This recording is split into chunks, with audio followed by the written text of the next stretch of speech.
नमस्कार, आप देख रहे हैं भास्कर समाचार और मैं हूं आपके साथ अरुण राठी। केंद्र सरकार कृषि संबंधी 3 अध्यादेश लेकर आई है। ये तीनों अध्यादेश भारत के करोड़ों किसान के परिवारों के भविष्य को प्रभावित कर रहे हैं। इन अध्यादेशों के जरिए आने वाले समय में केंद्र सरकार किसानों को मिलने वाली एमएसपी को ख़त्म करने जा रही है। केंद्र सरकार का दावा है कि ये अध्यादेश किसानों के फायदे के हैं, लेकिन किसानों का कहना है कि इन अध्यादेशों के लागू होने के बाद सिर्फ व्यापारियों को फ़ायदा होगा। इससे किसानों को कोई लाभ नहीं मिलेगा, किसान तो बर्बाद हो जाएगा। इनसे सिर्फ बड़ी बड़ी कंपनियों को फ़ायदा मिलेगा। इन अध्यादेशों का किसानों पर क्या पड़ेगा प्रभाव और क्या होगा किसानों को नुकसान, इन सभी अनसुलझे सवालों पर चर्चा करने के लिए आज हमारे बीच मौजूद हैं किसान मजदूर संगठन के राष्ट्रीय अध्यक्ष सरदार वीएम सिंह जी। सिंह साहब, बहुत बहुत स्वागत है आपका हमारे कार्यक्रम में। धन्यवाद, बहुत बहुत धन्यवाद आपका। सिंह साहब, क्या आप हमारे दर्शकों को बताएंगे कि केंद्र सरकार जो 3 कृषि अध्यादेश लेकर आई है, ये क्या है जिनसे किसान इतना डरा हुआ है? देखिए, ऐसा है, किसान तो डरा हुआ है, पर सरकार बार बार लोगों को उनके घरों में भेज रही है, उनकी तहसीलों में भेज रही है, कहने के लिए डरो मत, हम तुम्हारा फायदा कर रहे हैं। अरे अगर मेरा फायदा हो रहा हो तो मुझे खुद मालूम चल जाएगा, मैं आपका धन्यवाद भी करूंगा ना आपका। जी बिल्कुल। जब मेरा फायदा होगा, आप मुझे क्यों जबरदस्ती एक चीज थोप रहे हो मेरे ऊपर? और अब अध्यादेशों की बात कर लें, एक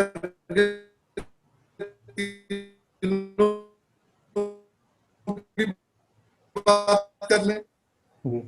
पहला अध्यादेश जो वस्तु है उसके ऊपर जो है, इनके अनाज, तिलहन, दलहन, ग्रेन, सीरियल्स, पल्सेस, इन सबको समाप्त कर देंगे कि इनके ऊपर जो है कोई ये एसेंशियल कमोडिटी नहीं रहेंगे। ये वस्तु जो है आवश्यक नहीं रहेगी। जब आवश्यक नहीं रहेगी तो उस समय क्या होगा कि ये खरीद के हमें देंगे नहीं, पीडीएस सिस्टम में आएगा नहीं। जब पीडीएस सिस्टम में आएगा नहीं तो सरकार खरीदेगी नहीं। जब सरकार खरीदेगी नहीं तो एमएसपी जो आज है वो समाप्त हो जाएगी। तो है, आज हमारा कहना है कि इसको बढ़ाओ, स्वामीनाथन वाला दो। मोदी जी ने कहा था ना एक टाइम, स्वामीनाथन दूंगा तो दो, पर जो आज का स्वामीनाथन है वो भी नहीं दे रहे हैं। तो और उस पर भी जब समाप्त हो जाएगी तो मनमर्जी रेट से ये खरीदेंगे। आज आपको मालूम होना चाहिए, आपके दर्शकों को बताना चाहूंगा, मक्के का रेट आज उत्तर प्रदेश में भी, बिहार में भी, राजस्थान में भी, मध्य प्रदेश में भी, जहां जहां मक्का होता है वहां वहां 700, 800, 1000 का बिक रहा है प्रति क्विंटल, जबकि एमएसपी उसका है 1760 रुपए प्रति क्विंटल। सरकार क्या कर रही है रोकने के लिए? जब सरकार नहीं रोक पा रही, उन्होंने एक गलत काम और कर दिया, उसमें बाहर से इंपोर्ट करने के लिए आपको परमिशन दे दी है। तो मक्के का रेट जहां 1000 रुपए भी हो गया था वहां 700 वापस आ गया। वही इसलिए अगर एमएसपी नहीं रहेगा, उसको लागू नहीं करोगे तो किसान बर्बाद हो जाएगा। अभी से ही मिल मालिकों ने, चावल मिल मालिकों ने कहना चालू कर दिया, बेशक धान का एमएसपी 1855 रुपए तय किया हो, हम तो 1200-1300 मिलेंगे। ये 11-21 धान है उसकी बात नहीं कर रहा हूं, 1509 की बात नहीं कर रहा हूं, मोटे धान की बात हो रही है जिसकी एमएसपी होती है। एक चीज तो ये रही। दूसरा ये है, उसी अध्यादेश के अंदर आपको मालूम है ना, जब व्यापारी ज्यादा खरीद लेता है तो 3/7 उसके ऊपर लग जाता है एसेंशियल कमोडिटी एक्ट का। अब उसके भी ने समाप्त करने की बात कर ली है। जितना खरीदना खरीदो, आपके ऊपर 3/7 नहीं लगेगा। तो किसान खरीदता है क्या? किसान कितना बेचता है ये समझो आप। किसान के पास जमीन होती है 2 एकड़, 3 एकड़, 86% लोगों की हिंदुस्तान में जमीन है 3-3.5 एकड़ से कम, 2.5 से लेकर और 5 एकड़ के बीच में, 1 हेक्टर और 2 हेक्टर के बीच में कहते हैं हम, 83% लोगों की। अब वो आदमी आप बताओ क्या करेगा? वो उसके पास कितना होता है माल बेचने के लिए? 20 क्विंटल, 30 क्विंटल अनाज। जी बिल्कुल। 8-10 क्विंटल तो घर में खाने के लिए रख लेता है, और उसी जमीन के अंदर वो चारा भी बोता है। अगर भैंसों को चारा ना देगा, चारा नहीं बोएगा, तो उसकी जीविका नहीं चलेगी, क्योंकि दूध पे जीविका चलती है पूरे गांव के अंदर। में सब्जी बोएगा, और इसी के साथ साथ हम लगा लें दूसरा अध्यादेश जो कहते हैं one nation one market. One market वाले से। अब आप बताइए जो इंसान आज की तारीख में जिसके पास 20 एकड़ 25, जिसके पास 20 क्विंटल 25 क्विंटल 30 क्विंटल है बेचने के लिए, अगर फसल अच्छी हो गई, खराब होगी तो वो भी नहीं होता। बिल्कुल। अगर 30 क्विंटल के लिए उसके पास साधन नहीं है, छोटा बोगी में कितनी दूध लेके जाएगा अपना भाई? जी 10 से 5 किलोमीटर। उसके पास तो ट्रैक्टर ट्रॉली भी नहीं है जी। वो कहाँ लेके जाएगा अपना माल? वो कहते जहां बढ़िया मिल जाए ले जाओ। अरे कलकत्ता में अच्छा रेट है धान का गेहूं का, वहां ले जाओगे क्या? नहीं लेके जा सकते। हमें चाहिए अपनी लोकल मार्केट। लोकल मार्केट कौन सी थी? एपीएमसी। हमने सबने मिलकर एपीएमसी के नुक्स निकाले। एपीएमसी में ये दिक्कतें आ रही हैं, इसको सुधार करो। दिक्कत क्या थी कि व्यापारी को अंदर से खरीदना था पर हमें एमएसपी नहीं मिल रही थी। हमने कहा एमएसपी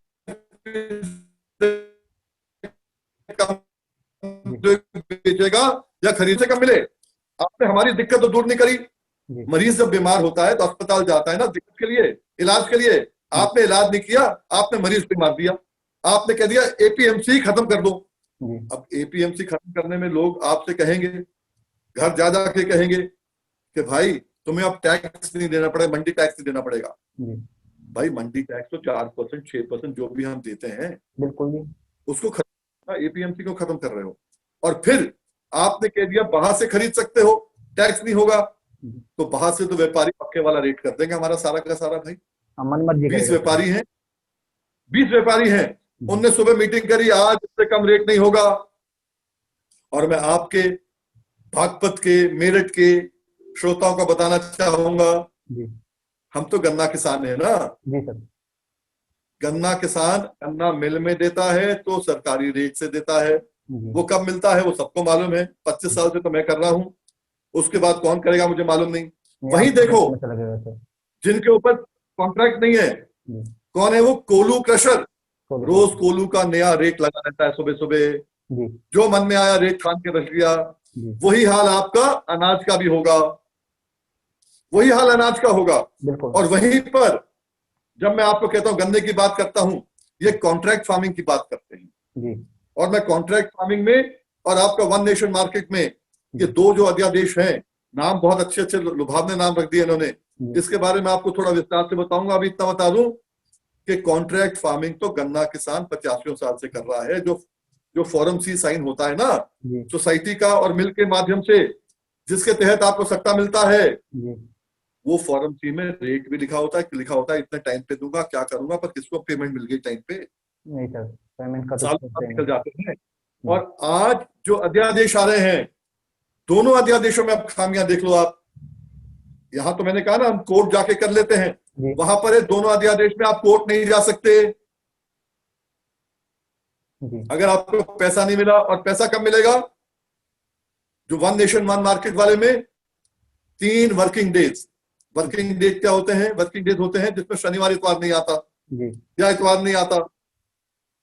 जैसे भी लगा लो गवर्नमेंट हॉलिडे सैटरडे संडे है तो शनिवार इतवार नहीं आता। तो 5 दिन में आपका पैसा मिलेगा। अगर आप शुक्रवार को लिया तो बुधवार को मिलेगा। और फिर आप कितनी दूर फिर जाओगे लेने के लिए, और आदमी ने पैसा नहीं दिया तो क्या करोगे? उसमें स्पष्ट लिखा है कानून के अंदर जो बना रहे हैं ये, कि आप कोर्ट नहीं जा सकते, आप कोर्ट का दरवाजा नहीं खड़का सकते। तो कहां जाओगे? बोले एसडीएम का जाओ। एसडीएम एक बोर्ड बनाएगा, बोर्ड के पास रखो।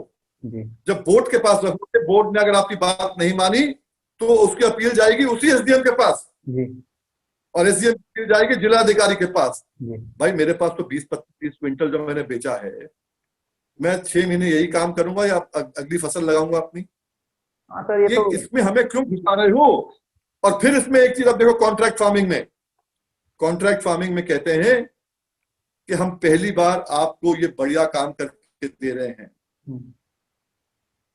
हरियाणा के लोग, पंजाब के लोग, महाराष्ट्र के लोग ये कॉन्ट्रैक्ट फार्मिंग सब देख चुके हैं। पेप्सी को आई थी 1990-91 के अंदर। उन्होंने कहा कॉन्ट्रैक्ट कर लिया, रजिस्टर्ड अनुबंध कर लिया और कहा कि हम तुम्हें इतना रेट बढ़ा के देंगे किसानों ने फटाफट आलू लगा दिया, किसानों ने फटाफट टमाटर लगा दिया, उनका बीज डबल रेट पे ले लिया, उनका खाद डबल रेट पे ले लिया, तो जब उनके लालच कीटनाशक दिया डबल जाएगा रेट पे ले किसानों को लिए। तो किसान तो आगे बढ़ के काम करेगा। जिस प्रकार से भी आपने बताया कि आलू लगवा दिया, उनका नए नए आलू लगवा दिया और फिर अरुण जी जी बिल्कुल सही, बिल्कुल सही अरुण जी। पर इसके बाद क्या हुआ, जब आलू की फसल निकल गई, हाँ, तो टमाटर की किसानों को फसल निकल गई, तो नहीं तो ग्रेडिंग चालू कर दी।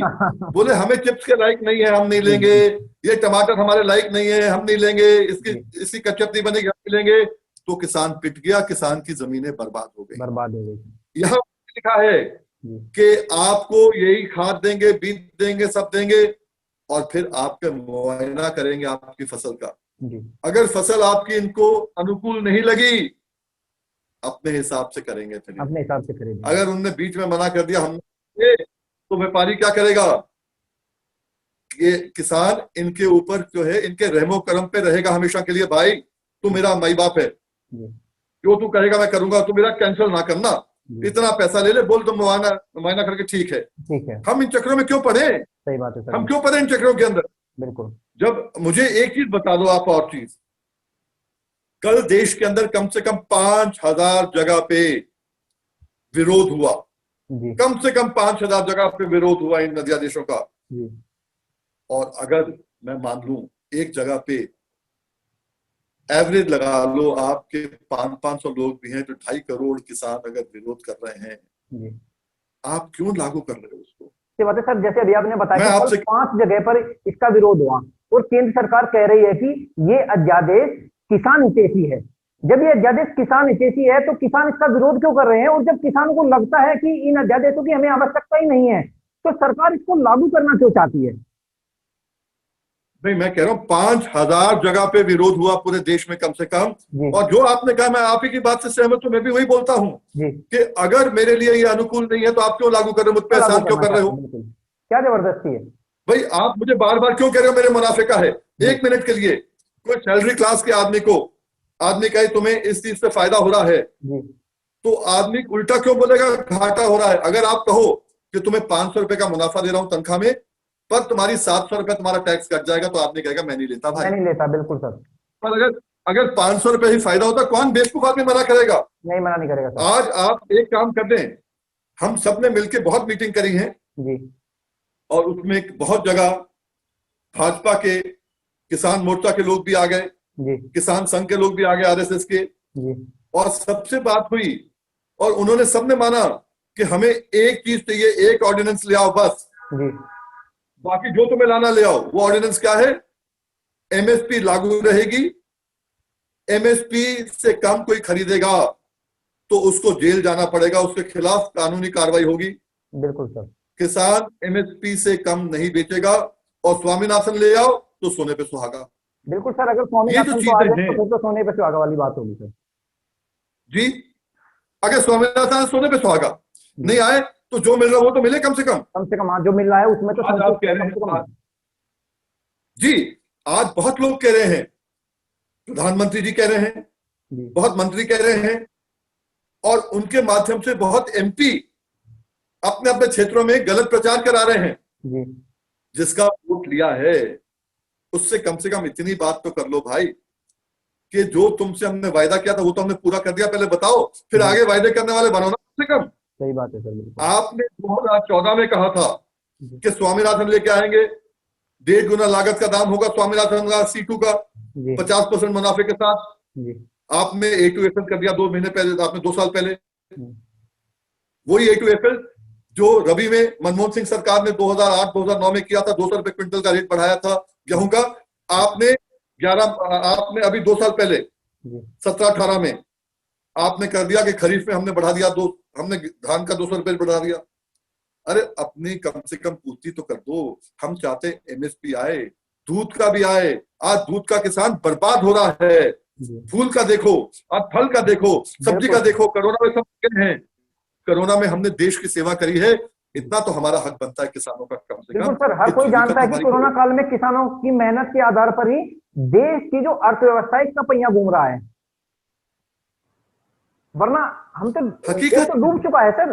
अब किसानों ने जो मेहनत की है, कोरोना काल में भी किसान ने इतनी मेहनत की, अपने खेतों में काम किया, उसी के आधार पर तो आज जो पूरे देश का हमारा पहिया घूम रहा है।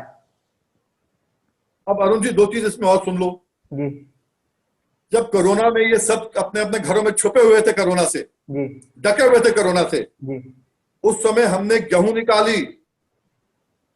आपको मालूम है थ्रेशिंग जब करते हैं तो गमछा बांध के हम लोग पहले खड़े होते हैं, गुड़ साइड पे पड़ा होता, नीचे आकर गुड़ पानी खा लेते हैं। सही बात है सर। क्यों? क्योंकि वो जो सीधा का सीधा हमारे फेफड़ों पे असर करता है, गद्दा करता है बिल्कुल। उसके बाद भी हम लोग गए, कोरोना भी फेफड़ों पे असर करता है, फिर भी हम गए।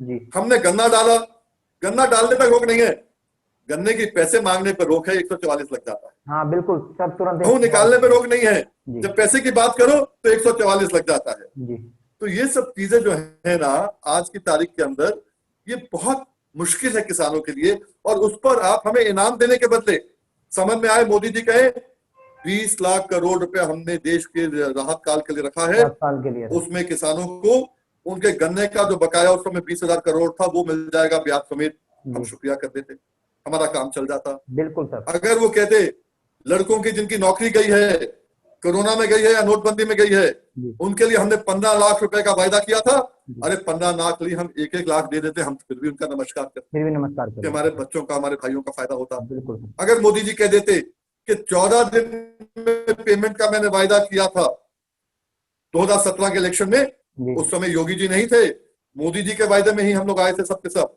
मोदी जी ने कहा था कि 14 दिन में मैं जो हूं आपको पेमेंट कराऊंगा, और पेमेंट अगर नहीं होता है तो ब्याज दिलवाऊंगा।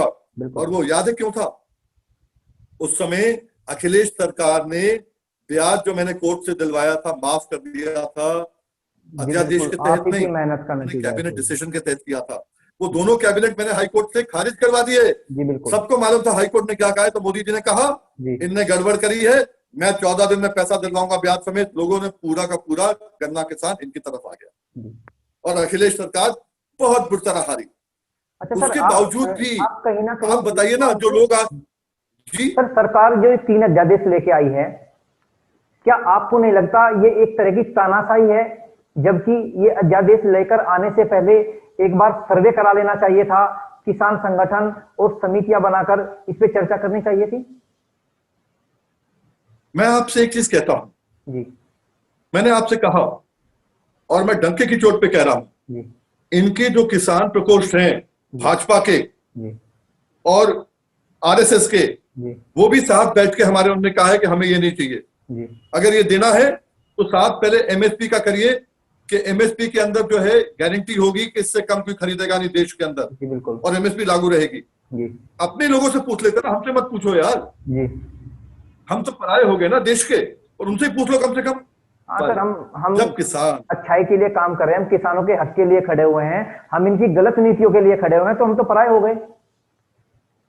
बिल्कुल, पर जो आपके अपने हैं वो भी बोल रहे हैं ना, उनकी बात सुन लो यार। बिल्कुल सर, वो भी तो मानते हैं ये। आज आरएसएस की बात सुन लो, किसान मोर्चा की बात सुन लो जी। उनके कहने पे उनका कहना यह है जी, हमारा कहना है कि सारे अध्यादेश वापस लो, उनका कहना है अध्यादेश वापस लेते हो लो, नहीं लेते मत लो, पर एक नया अध्यादेश ले आओ जिसमें एमएसपी रहेगा, एमएसपी से कम से कम खरीदेगा तो उसके खिलाफ जो है कार्रवाई होगी, और एमएसपी को लागू करो। और स्वामीनाथन की भी बात करते हैं कि दिक्कत क्या है? दिक्कत केवल यह है कि आज कॉर्पोरेट सेक्टर को सब कुछ देने की बात है। अब गन्ना किसान से ज्यादा कॉर्पोरेट सेक्टर को कौन समझेगा? ये मिल्क कॉर्पोरेट तो है। जी बिल्कुल सर। हमें आपने किसमें मजाल है कि इनके साथ लड़ लें? नहीं है सर। एक पेशी पे 2-2 करोड़ रुपए देते हैं अपने वकीलों को। बिल्कुल, वो तो ऊपर वाले का हाथ है कि हम लोग मुफ्त लड़ लेते हैं, खुद कर लेते हैं। यही बात है। वरना किसान की क्या हिम्मत है? इससे पहले क्या था? बिल्कुल। और मैं ऊपर वाले को यही कहता हूँ, मेरे होते होते सब इतना ठीक हो जाए कि कल को जो है मैं ना रहूं तो कम से कम किसान खड़ा तो रहे। आज आप जैसे बच्चे जो हैं वो क्या करेंगे? आज बच्चे जो हैं, अगर 1 मिनट आपने कह दिया कॉर्पोरेट में आप चल जाएगा तो जमीन का तुम्हें ठेका मिल जाएगा, और ठेका तो वैसे ही ले ले, फिर शराब में चल जाए, नशे में चल जाए, क्राइम में चल जाए। हम अपने बच्चों को ये देना चाहते हैं क्या? यही तो हो रहा है ना। अरे किसान का बच्चा जो है, किसान का बच्चा अरुण पढ़ा लिखा है। हमने ट्विटर ट्रेंड चालू किए, कल भी ट्विटर ट्रेंड था, रोज ट्रेंड करते हैं हम लोग। कौन कहता है किसान का बच्चा पढ़ा लिखा नहीं है? हमें केवल हमारे बच्चों को केवल मौका मिल जाए, अगर मौका मिल जाए सबसे आगे खड़े होंगे ये। जी बिल्कुल। हमारा मौका छीनने का काम करते हैं ये। हम अपने लिए धरती माता को मां मानते हुए हम इकट्ठा होके देश की सेवा कर रहे हैं, वो भी गुनाह है हमारे लिए। जी सर, हमें कल क्या मैंने मिल रहा है देखा रिटर्न में? आप लोग दिल्ली में गए थे और जो ये अध्यादेश है इनके खिलाफ आप आवाज उठा रहे हैं। आपका संगठन किस रूप में सर कार्य कर रहा है और क्या योजना बनाई है आगे? देखिए ऐसा है, हमने ये तय किया था दिल्ली में, पहले तो हमारा था कि 5 लाख लोग कम से कम आएंगे। जी जब ये अध्यादेश आए थे 5 जून को, जी हमें नहीं मालूम था कोरोना इतना फैल जाएगा या बढ़ जाएगा। जी अब कोरोना तो बढ़ रहा है, मौतें भी हो रही हैं, लोग दुखी भी हैं, जी इसलिए हमने कहा था पूरे देश में हर तहसील में ये होगा। जी कुछ जिले हैं 20, मतलब अगर 650 जिले हैं, जी उनमें से 50 जिले ऐसे हैं जहां पर बहुत कुछ नहीं हुआ, कम हुआ। जी बाकी जिले ऐसे हैं जो हर तहसील में हुआ, कार्यक्रम हुआ। और हमने कहा था कि हम ये जंतर मंतर पे आएंगे एक सांकेतिक धरना देने के लिए, जी देश तक आवाज पहुंचाने के लिए, पार्लियामेंट के बाद धरना देने के लिए। हमेशा जब भी पार्लियामेंट बैठता है, शुरुआत होती है, कम से कम नहीं तो सैकड़ों संगठन आके बैठ जाते हैं वहां पर। जी पर कल राष्ट्रीय किसान मजदूर राष्ट्रीय किसान संघर्ष समन्वय समिति के अलावा, जी जिसमें ये 250 संगठनों का एक समूह है, जी जिसके अंदर राष्ट्रीय किसान मजदूर संगठन भी है, जी और उसके संयोजक होने के नाते, मैं दोनों का संयोजक हूं, जी नाते हम लोग वहां पहुंचे। हमें कहा गया गिरफ्तार करेंगे। हमने करो, कब किसानी से गिरफ्तार, किसान कब गिरफ्तारी से जो कभी भी है नहीं डरा है पीछे सर, हटा है? किसान तो बिल्कुल आगे रहते पर, हैं। पर हम नहीं चाहते, हम ये नहीं उनने कहा नहीं आप जहां हो गया मैं गिरफ्तार कर लो, हम तो वहीं पहुंचेंगे। जी बिल्कुल 2 वहां से पहुंचे, 4 वहां से पहुंचे, 6 वहां से पहुंचे, हम सब पहुंचे। जी और आपके सामने है, हमने पूरा डंके की चोट पे पूरे हिंदुस्तान को मैसेज दिया। चाहते तो हम भी 20-25 लोग कहीं बैठ के और धरना देते, कुछ कर लेते, नहीं। नहीं सर बिल्कुल, जब और मैं कह रहा हूं आप देश हर का तहसील किसान भी में जानता है सर, जब भी एसडीएम के माध्यम से, आपने डीएम के कोई माध्यम आवाज उठाई है तो उसमें कामयाबी जरूर मिली है। क्योंकि अगर गन्ने के आप ब्याज की बात करके लीजिए और कल जो आपने दिल्ली में किया, कहीं ना कहीं सर आप जो लगे हुए हैं ना किसानों के लिए, ये काबिले तारीफ है। और किसान भी इस चीज को समझ चुका है, क्योंकि किसान मानने लगा है कि अगर हमें इंसाफ दिला सकता है तो किसान मजदूर संगठन के जो राष्ट्रीय अध्यक्ष है वीएम सिंह जी, ये लोग किसान चर्चा करनी शुरू कर दिए। सर आगे जैसे आप लोग अभी इसका विरोध कर रहे हैं और करते रहेंगे अध्यादेश का, तो क्या योजना है सर आने वाले दिनों में, गांव गांव जाकर या किसान के घर घर जाकर किस तरीके से आप लोगों को जागरूक करेंगे? देखिए, मैं आपके माध्यम से, अभी तो आपके माध्यम से बात करना चाहता हूं। जी जिस जिस घर में जाएगा किसान, समझ ले कि वीएम सिंह ने कहा है। देखिए वो पीएम है, जी योगी जी सीएम है, जी मैं वीएम हूं। पर डंके की चोट पे कहता हूं, जी योगी जी, मोदी जी ने 10 रुपए बढ़ाया था गन्ने का रेट, एफआरपी, लोगों के अंदर रोष आ गया था, तो मैंने लोगों से कहा था हम पे तो लागू ही नहीं होता ये, जी हम पे लखनऊ लागू होता, मैं सुप्रीम कोर्ट से करा दिया है, तब भी आपको डेफर पेमेंट बार बार मिला है। जी और योगी जी से कहना चाहूंगा, योगी जी गन्ने का रेट 450 रुपए होना चाहिए। क्यों? मोदी जी ने भी कहा 1.5 गुना लागत का दाम।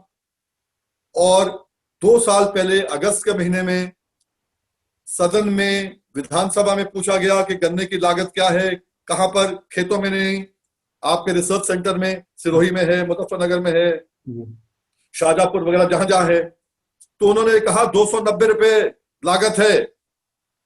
आज की लागत उनके हिसाब से 306 रुपए है, 305 रुपए है, 300 रुपए तो है। जी तो 1.5 गुना लागत उसका, हम स्वामीनाथन की बात नहीं कर रहे, मोदी जी की बात कर रहे हैं। जी अपनी लागत का 1.5 गुना दो ना, 450। और योगी जी, इतना मैं कह दूं, लोगों में आज विश्वास है, अगर आप लागत नहीं देते हो, 450 अभी बढ़ाते नहीं हो, जी तो मैं कहता हूं कि अगर 2022 में किसान इकट्ठा हो गया, गन्ना किसान इकट्ठा हो गया, जी अपनी सरकार बन गई, तो जो उस समय 1.5 गुना लागत का दाम होगा, 450 आज का रेट आपको हर किसान को मिलेगा। बेशर्ते आप किसान बनो। जी बिल्कुल आप ये मत करो, जात बरादरी मत भागो जी कि मैं गुर्जर हूं, मैं जाट हूं, मैं सैनी हूं, मैं त्यागी हूं, मैं कुर्मी हूं, बिल्कुल, मैं किसान को तो ब्राह्मण हूं, संगठित होना मैं पड़ेगा। और ठाकुर ये हूं। तो सर एक ही जात सब बरादरी छोड़ के किसान। आप आ जाओ। जी ये मत करो कि मुझे पाउच मिल रहा है 300 रुपए का पीने के लिए, जी मैं छोड़ दूं। अरे आज तो 238 की जो वैरायटी है ना गन्ने की, जी 80 क्विंटल से लेकर और 110 क्विंटल 1 बीघे का देती है, जी 400 क्विंटल से लेकर 500 क्विंटल 1 एकड़ का देती है। जी अगर आपका आज की तारीख में आज की तारीख के अंदर अगर आपका 315 रुपए के बदले 450 हो जाता है, 135 रुपए का फर्क पड़ जाता है, तो 400 क्विंटल पे 1 एकड़ का बिल्कुल 55,000 रुपए का फर्क पड़ जाता है। बिल्कुल सर। और मोदी जी ने कहा ये डेफर्ड पेमेंट हो जाएगा जी और भुगतान की जहां तक बात है, मैं सबसे कहना चाहूंगा, जी मैं आपकी उम्र का था अरुण जी, जी मैं 33-34 साल का था उस समय जी जब मैं विधायक बना, और मैंने तत्काल पेमेंट करवाई थी गन्ना गिरने पर। जी बिल्कुल। एक गन्ना विशाल गिरने टाइम पर मैंने कहा है, गन्ना गिरने पर। मैं क्या चाहता हूं आज, किसान को पूछो कहां जा रहा है, बोला गन्ना गिरने जा रहा हूं, गन्ना डालने जा रहा हूं। जी कभी किसान नहीं कहता गन्ना बेचने जा रहा हूं। बिल्कुल मुझे उनको किसान को गन्ना बेचना सिखाना है, बिल्कुल ये फर्क है आज। और इसीलिए आज की तारीख में गन्ना, धान, गेहूं, हम चाहते हैं किसान का बेटा अगर उसको 4 एकड़ वाले को भी, जी 4 एकड़ वाले को भी अगर उसको 450 रुपए रेट मिल जाता है, नगद पेमेंट हो जाती है, टाइम पे पेमेंट हो जाती है, जी तो 1 एकड़ पे जब उसको 2 लाख से ऊपर मिलेगा, 4 एकड़ वाले को 8 लाख मिलेगा। खर्चा निकाल के उसको इतना हो जाएगा कि साहब की नौकरी कर पाएगा, उससे ज्यादा मिलेगा पैसा, जी तो लाला बिल्कुल की नौकरी के पीछे नहीं भागेगा। आज बिल्कुल। नोटबंदी में नौकरियां खत्म हो गई हैं, आज बर्बाद हो गया किसान और किसान का बेटा। इसलिए खेती ही जिंदा करेंगे, और खेती अगर जिंदा हो गई तो अर्थव्यवस्था खड़ी हो जाएगी। आज बिल्कुल देखा सर, ना, तो किसानों पे ही जहां पर आधारित है। बाकी जो है 23.9 डाउन हुई है, खेती 3.4 हुई है। जी और अगर किसान को 50,000 रुपए एकड़ का या 20,000 रुपए एकड़ का फालतू फायदा हो जाएगा धान गेहूं के अंदर, और गन्ने में 50,000 का फायदा हो जाएगा, किसान अपने बैंकों में पैसा नहीं रखता है। किसान हमेशा और हमेशा बाजार में फेंकता है पैसा अपना। बिल्कुल सर। ट्रैक्टर है तो उसके टायर बदलवा लेगा, जी साइकिल है तो टायर बदलाएगा, साइकिल है तो कुछ और कर देगा। जी तो ये पैसा जब ये पैसा किसान का जो है कम से कम 3-4 लाख करोड़ रुपया फालतू अर्थव्यवस्था में जाएगा, बाजार में जाएगा, तो अर्थव्यवस्था बढ़ेगी।